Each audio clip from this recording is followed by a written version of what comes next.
Welcome to one of the past HSC exam question videos.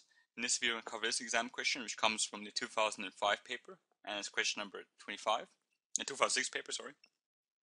In the second, I'll read the question. Once I read the question, give about 5 seconds to pause the video. Once you pause the video, attempt the question, and then once you press play, I'll go over the answer itself. I've got a marking guideline and a sample answer to show you. Alright, so the question is, use an example, describe how disease can be used by an imbalance of microflora in humans, worth 3 marks. So when you're ready, attempt the question, and then press play when you're ready.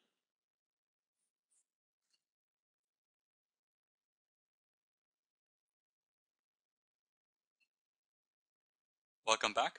Alright, so this says using an example. Alright, so we need to have the example that you've covered in class or gotten from the videos. Describe how disease can cause an imbalance by microflora, and that's worth 3 marks.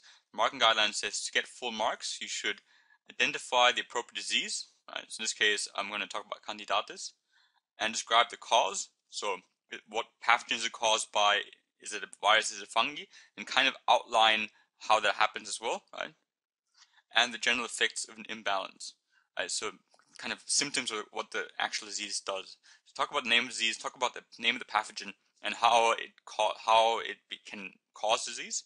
And once disease is there, what kind of symptoms does it have? That's what you have to do to get full marks. If you've only done one of those, you get 1 mark. If you've done only 2 of those, you get 2 marks. If you've done all of them, you get 3 marks.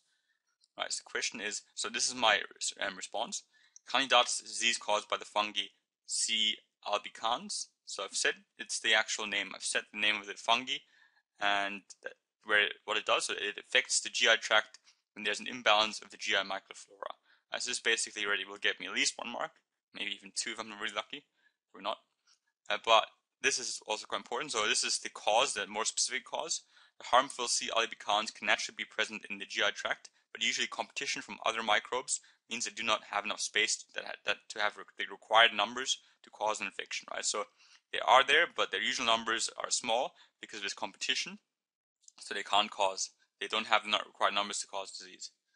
But if a person uses antibiotics, so this is one of the causes of this disease, he or she can kill off the beneficial bacteria microflora, right? So this is what is usually the competition for that fungi, that prevents the fungi from establishing itself. So now, if this microflora is gone, then we've got problems.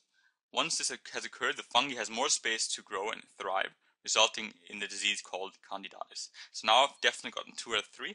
I still have to talk about the symptoms of candidiasis, and I'm going to do that really quickly. Remember, it's only 3 marks, so you shouldn't be writing this too much. So what I just wrote is candidiasis will result in pain, discomfort, and diarrhea in the infected person. If you didn't go into that much detail, as I did here, this is a lot of detail, you'll still be okay, right? This is a lot of detail, but if you just quickly talked about the cause, such as that was the fungi and kind of how it causes that imbalance and how it establishes itself, you still get full marks. In terms of where that question came from this dot point, which says literally you need to have shown how a named disease results from an imbalance of microflora in humans. So it's more or less exactly the question itself. So you've got the example here because you were asked to talk about named disease, and the example must be talking about disease that caused by the imbalance of microflora in humans, because the dot point also asked that question as well. But hopefully that was useful.